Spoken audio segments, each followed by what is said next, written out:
ನಿನ್ನ ಹತ್ರ ಮಾತಾಡಬೇಕು ಅಂತಾನೆ ಗಂಟ್ಲು ಕ್ಲಿಯರ್ ಮಾಡ್ಕೊಂಡಿದ್ದು. ನೀನೇನ್ ಸಿಂಗರ್ ಅಲ್ಲ. ನಾನೇನು ಹಾಡ್ತಾ ಇಲ್ಲ. ನಿನ್ ಮಾತ್ ಕೇಳೋದಕ್ಕೆ ನನಗಿಷ್ಟ ಇಲ್ದೇ ಇರುವಾಗ ನಿನ್ ಹಾಡ್ ಕೇಳ್ತೀನಿ ಅಂತ ಹೇಗ್ ಅನ್ಕೊಂಡೆ? ಇನ್ನೂ ನನ್ ಮೇಲೆ ಕೋಪ ಇರೋ ಹಾಗಿದೆ. ಕತೆ ಹೇಳ್ಬೇಡ. ಡೈರೆಕ್ಟ್ ಆಗಿ ವಿಷಯಕ್ಕೆ ಬರ್ತೀನಿ ಆದ್ಯ.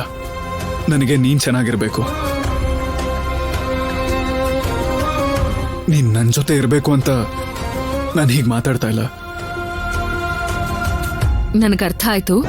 ಏನ್ ಹೇಳ್ಬೇಕು ಅನ್ಕೋತಿದ್ಯೋ ಅದನ್ನ ಬೇಗ ಹೇಳಿ ಹೋದ್ರೆ ಒಳ್ಳೇದು. ನಿನ್ ಮಾತು ಕೇಳೋದಕ್ಕೆ ಸದಾ ಕಾಯೋ ಅಂತ ನಾನು, ಅದೇ ನನ್ ಮಾತು ಕೇಳೋದಕ್ಕೆ ನೀನು ಕಷ್ಟಪಡ್ತಿದ್ಯಾ. ಅದನ್ನ ನೋಡೋದಕ್ಕೆ ನನಗಾಗ್ತಾ ಇಲ್ಲ. ನಿನಗೆ ತುಂಬಾ ಕಷ್ಟ ಕೊಡ್ತಿದ್ದೀನಿ. ಅದಕ್ಕೆ ನಾನು ನಿರ್ಧಾರ ಮಾಡಿದ್ದೀನಿ. ಡೀಲಿಂಗ್ನೆಲ್ಲ ಬಿಟ್ಟು ಡಿಸಿಷನ್ ಏನು ಅಂತ ಸ್ಪಾಟ್ ಅಲ್ಲೇ ಹೇಳ್ತೀಯಾ?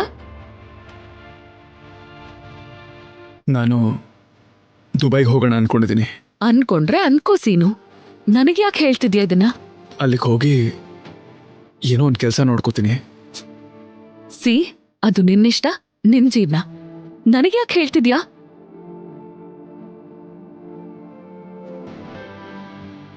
ನಾನಿಲ್ಲಿದ್ರೆ ನಿನಗೆ ಸಹಿಸ್ಕೊಳಕ್ ಆಗ್ತಿಲ್ಲ ಅಂತ ನಾನು ಹೋಗ್ತಾ ಇರೋದು. ನೀನು ಅಮೆರಿಕಾಗೆ ಹೊರಟೋದ್ರೆ ದೊಡ್ಡಮ್ಮ ತಡ್ಕೊಳಲ್ಲ. ನಾನು ಕೂಡ. ಈ ಮಾತನ್ನ ಮೊದಲೇ ನೀನ್ ಹೇಳಿದ್ರೆ ಚೆನ್ನಾಗಿರ್ತಿತ್ತೇನೋ. ಅರ್ಥ ಆಗ್ಲಿಲ್ಲ. ಇರೋ ಆದ್ಯ,